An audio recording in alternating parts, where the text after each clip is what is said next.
Bonjour à tous, je suis Céline Miquelard, je suis formatrice et praticienne en soins holistiques et aujourd'hui je vous propose un petit exercice d'introspection à la recherche de qui vous êtes vraiment en profondeur et de qui vous voudriez devenir en alignement réellement avec votre moi profond. Pour cela, on va aller regarder quelques mois ou quelques années en arrière, je vous laisse voir vraiment l'échelle qui vous convient. Et on va regarder ce que vous étiez, qui était la personne que vous étiez à ce moment-là. Donc on ne va pas du tout s'attarder sur ce que vous aviez matériellement. Est-ce que vous étiez plus riche, moins riche? Est-ce que vous aviez la dernière voiture à la mode? Ça ne m'intéresse pas trop. Ni non plus ce que vous faisiez. On va aller vraiment regarder les caractéristiques de votre être, votre tempérament, votre caractère, vos qualités, vos défauts. Qui étiez-vous à ce moment-là ? Sachant que beaucoup de gens souvent me disent « mais moi je suis comme ça », comme si c'était quelque chose d'inéluctable. Pas du tout, on change.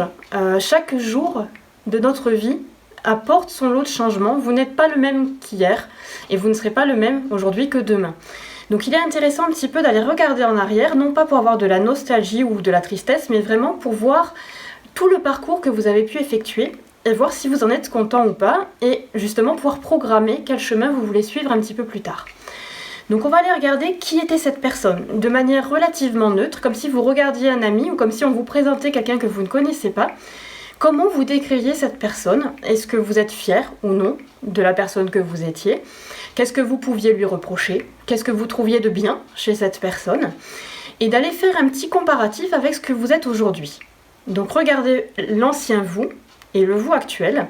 Et on va comparer un petit peu pour regarder à la fois ce qui n'est plus, ce que vous étiez à l'époque que vous n'êtes plus maintenant, et ce que vous n'étiez pas à l'inverse à l'époque que vous êtes devenu. Donc tout ce que vous avez perdu en route et tout ce que vous avez gagné dans votre évolution. Alors vous allez voir un certain nombre de choses, des choses qui vous plaisent, des choses qui vous plaisent peut-être un petit peu moins. Donc si les choses vous plaisent, si c'est quelque chose dont vous vouliez vous débarrasser, un comportement qui vous gêne, qui ne vous mettait pas à l'aise et que vous avez réussi au moins à améliorer les choses, je vous invite vraiment à le célébrer. Et là vraiment à vous remercier, littéralement, remercier la personne que vous étiez à l'époque d'avoir enclenché ce chemin, remercier la personne que vous êtes aujourd'hui d'avoir réussi à faire ce chemin, même si vous n'êtes pas au bout, même si vous n'avez progressé que peu. Célébrez cette petite progression, vous marchez pas à pas vers votre objectif de ce que vous aimeriez être dans l'idéal. Et déjà ce petit pas est une belle réussite et donc je vous demande vraiment avec tout votre cœur de vous connecter à cette joie, de vous connecter à cette réussite sans la dévaloriser. C'est vraiment, prenez toute la dimension et savourez un instant tout ce que vous avez pu développer, tout ce dont vous vous êtes débarrassé. Après, il peut y avoir des choses dans votre vie que vous avez perdues, des qualités que vous avez perdues, vous avez peut-être moins envie de donner aux autres, peut-être un peu plus individualiste parce que vous avez souffert, que vous êtes refermé sur vous.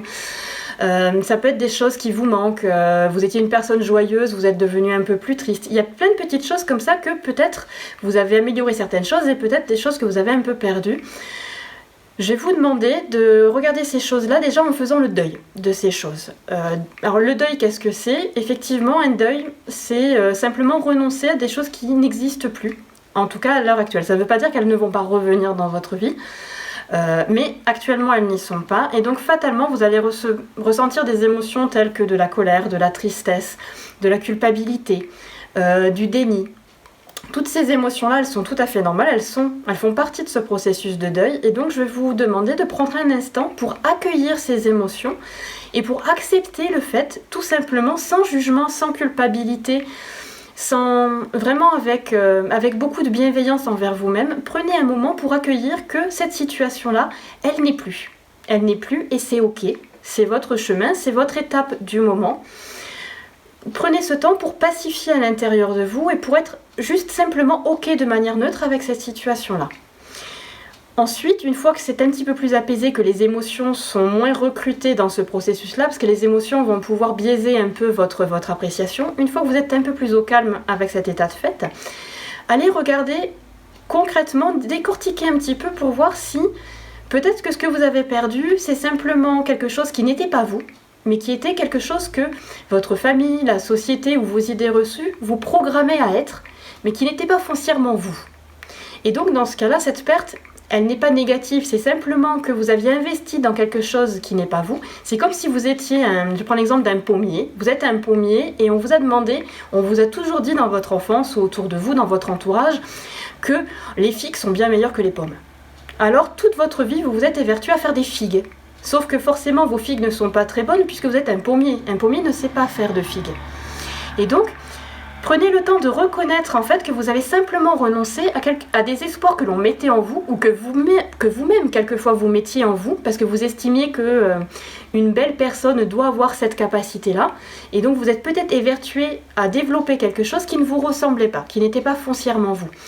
Et dans ce cas-là, eh bien, le mieux c'est de célébrer d'avoir perdu ça, c'est d'avoir réussi à vous réaligner avec ce que vous êtes vraiment. Même si ce que vous êtes n'est pas dans l'idéal ce que vous auriez aimé être, ou ce qu'on aurait aimé que vous soyez, eh bien c'est ok, et vous avez le droit d'être comme ça. Et ce que vous pouvez faire de mieux, c'est de vous aligner avec ce que vous êtes vous-même.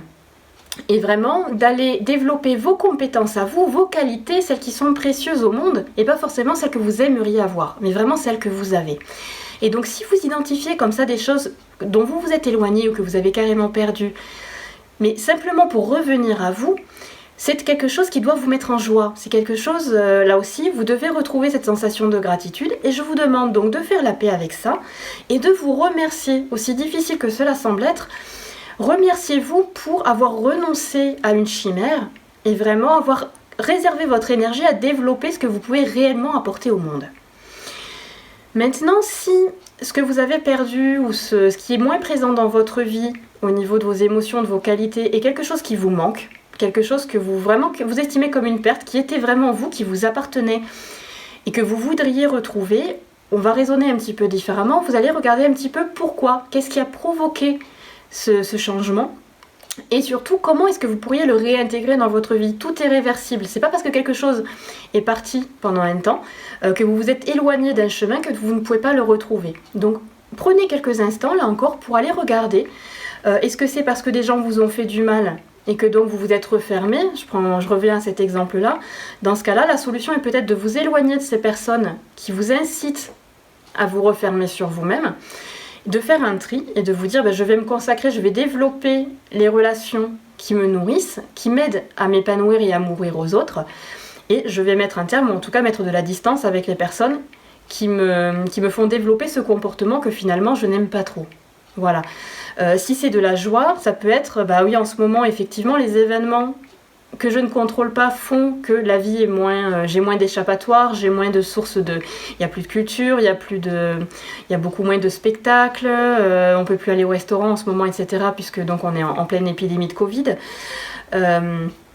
Essayez de remettre, dans ces cas-là, si vous n'avez plus vos sources de joie habituelles, vous pouvez remettre de la joie d'une manière différente. Ça peut être de jouer un petit peu plus avec votre famille, avec vos enfants. Ça peut être de trouver la joie en allant faire un tour dans la nature. Essayez d'innover et de chercher d'autres choses qui vont nourrir en fait ce que vous avez perdu entre-temps. Voilà.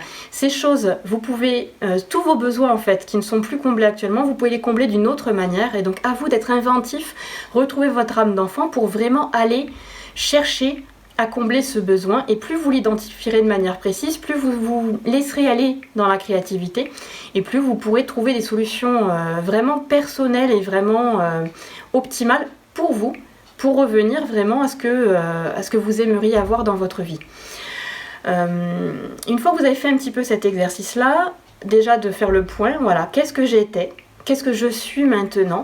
On va pouvoir se consacrer à qu'est-ce que vous aimeriez devenir. Vous avez fait le tri pendant tout cet exercice sur qu'est-ce qui est vous, qu'est-ce qui n'est pas vous, qu'est-ce que vous voulez développer, qu'est-ce que vous voulez vraiment évincer de votre personnalité, de votre moi profond, vers quoi vous voulez aller.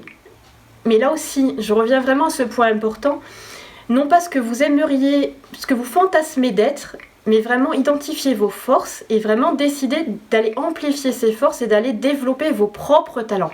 N'essayez pas de copier les autres ou n'essayez pas de... Si vous admirez quelqu'un, n'essayez pas de lui ressembler.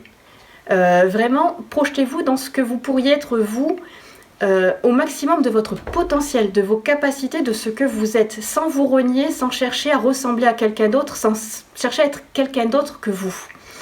Et vraiment, vous allez vous projeter là aussi les yeux fermés, ça vous aide à vous concentrer, à être dans un état un petit peu plus méditatif et de calme intérieur. allez imaginer ce que vous voulez être comme si vous l'étiez déjà. Vraiment, vous vous projetez comme un film, comme si vous étiez au cinéma, et sur l'écran de vos paupières, vous allez diffuser cette personne que vous voulez devenir, comme si elle était déjà présente en vous, parce qu'elle est déjà là. Énergétiquement, elle est déjà présente en vous, il y a déjà le bourgeon. Donc imaginez simplement quelle fleur ce bourgeon peut devenir. Et là aussi, restez dans cette émotion de gratitude, à vous remercier, à vous mettre en joie, parce que vous en êtes capable d'atteindre cet état-là, d'être cette personne-là. Moi, j'ai confiance en vous, je sais que vous pouvez le faire à votre rythme, à votre niveau, pas à pas, sans vous mettre de pression, sans vous mettre d'objectifs insurmontables. Ne mettez pas de date dans cet objectif, simplement, vous imaginez que vous êtes cette personne, à quel point elle est heureuse, cette personne, à quel point elle ressent de la joie, à quel point elle est légère. Imaginez ce que vous feriez, ce que vous diriez, les personnes que vous fréquenteriez. Créez vraiment votre film idéal. Et terminez là-dessus avec une pensée des deux mains sur votre cœur de gratitude, en remerciant votre être intérieur, en remerciant la vie et l'univers de vous guider vers cette nouvelle personne que vous allez devenir, mais que vous êtes déjà en votre fort intérieur. Voilà, j'espère que cette petite vidéo vous plaira, qu'elle vous inspirera et que ensemble nous pourrons rendre le monde un petit peu meilleur. Je vous remercie de votre attention et à très bientôt. Au revoir.